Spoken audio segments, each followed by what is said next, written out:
Et bonjour à toutes et à tous, c'est Cheche. J'espère que vous allez bien, moi ça va nickel.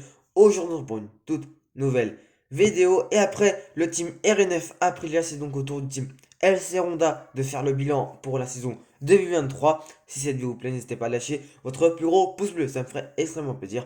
À vous abonner si vous aimez mon contenu, activez la cloche notification pour être au courant de toutes les nouvelles vidéos qui vont sortir sur la chaîne. Je vous laisse sans plus tarder avec le bilan de LCR Honda. J'espère que ça vous plaira. C'est parti.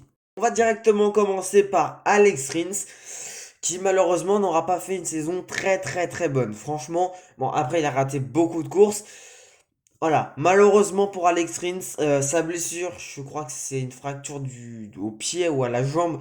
Ça l'a beaucoup handicapé sur la Honda, qui est déjà très mauvaise, malgré une victoire aux États-Unis, donc un week-end excellent. Alors je ne sais toujours pas comment la Honda, avec Alex Rins aux États-Unis, a pu aller s'imposer et faire podium en sprint. Voilà, je me le demande encore, mais c'était quand même un beau week-end de sa part.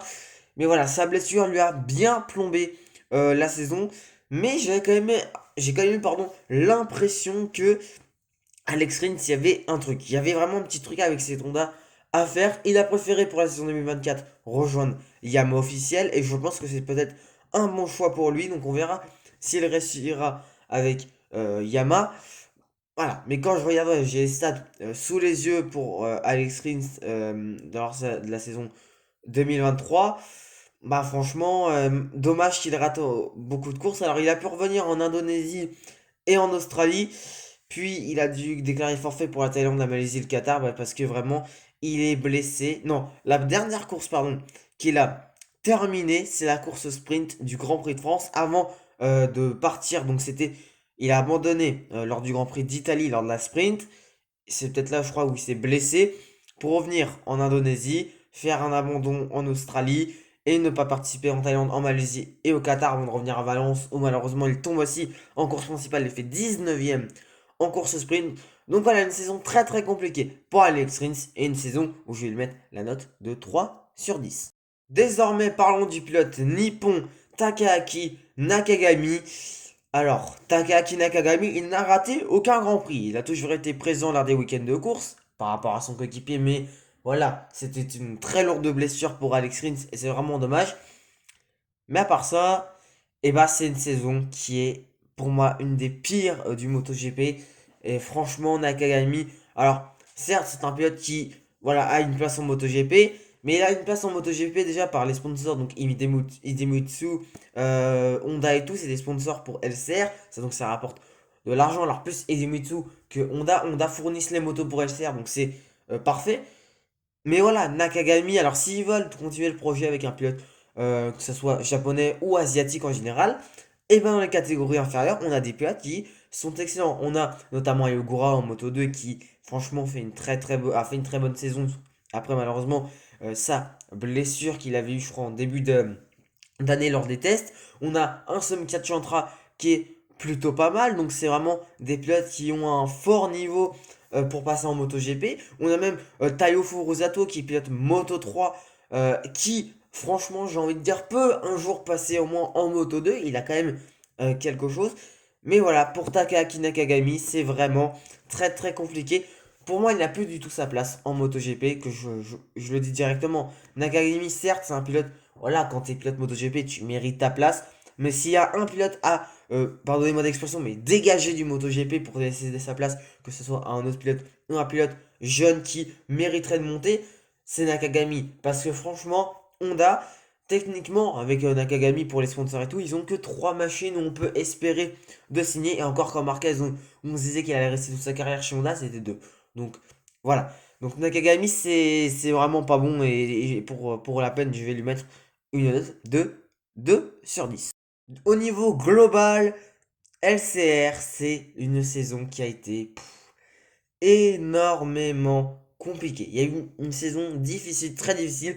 Pour la preuve, 10e du championnat par équipe avec 61 points. Malheureusement pour LCR, et bah, la 10e place, c'est la dernière place du championnat par équipe. Alors, voilà, Alex Rins n'a pas été présent dans beaucoup de grands prix. Alors, Alex Rins, c'est vraiment un pilote qui, pour moi, aurait pu marquer de très gros points cette saison. Malheureusement, ça ne l'a pas fait pour la cause que vous savez, la blessure qu'il a eue Grand Prix d'Italie. Et Nakagami, on en a parlé juste avant, c'était très compliqué. Alors pourtant, on a quand même eu des pilotes qui ont remplacé Alex Rins. On a notamment eu Stefan Bradl, Iker Lecuona, mais aussi Takahashi, non, c'est Takumi Takahashi au Grand Prix de Saint-Marin. Alors lui, on va en parler un tout petit peu, Takumi Takahashi. Comment dire? Euh, Il a même pas eu le droit de participer à la qualification parce qu'il était trop lent. Alors évidemment, Bradle, je crois qu'il voulait même plus rouler avec la Honda alors que c'est le pilote test. Alors évidemment, quand on est pilote test, on a envie de rouler avec la Honda. Non, il ne voulait pas. Ouais, bah après ils font ce qu'ils veulent, mais il y a un moment où quand même il faut qu'ils peut-être se posent la bonne question chez Honda, est-ce que Bradle c'est un bon choix de pilote test? Lequana, on voyait, moi je voyais qu'il essayait de faire des résultats, qu'il essayait et tout. Il y a un moment, même Lequana il a dit c'est dangereux de rouler avec la moto. Ouais, non, par contre là ouais, non là, c'est chaud. Non mais, et puis Takahashi, bon bah lui, on n'en parle même pas, j'ai même pas envie d'en parler. Une apparition et palmarès de Takumi Takahashi, 3 séances en MotoGP. Voilà, alors on avait des rumeurs comme quoi Randy Lopinier pouvait potentiellement revenir. Il y avait aussi un Rorel Rezo. Bref, j'avais beaucoup de pilotes, d'anciens pilotes MotoGP qui pouvaient revenir pour une wildcard, un remplacement chez LCR Honda. Ça s'est pas fait et je pense que heureusement pour certains pilotes, parce qu'on parlait de Rorel Lorenzo, une légende du MotoGP, on parlait comme je disais de Randy Lopinier, si je dis pas de bêtises, on parlait de, je crois, de Dovizioso. Il y avait des rumeurs comme ça s'est pas fait et je pense que pour eux c'était peut-être la meilleure solution. Donc voilà, LCR c'est vraiment une très très mauvaise saison et pour cette saison je vais lui mettre la médiocre note de 1/10. C'est vraiment très bas pour le team LCR qui il y a quelques années remportait des grands prix avec Alcrotio. Ça va trop vite le sport. Voilà, cette vidéo est terminée. J'espère qu'elle vous aura plu. Normalement, le prochain bilan, ça sera sur le team Tech 3 Gaz Gaz. En tout cas, c'était Checheux. N'hésitez pas à liker la vidéo et à vous abonner. Moi, je vous dis à bientôt dans une prochaine vidéo.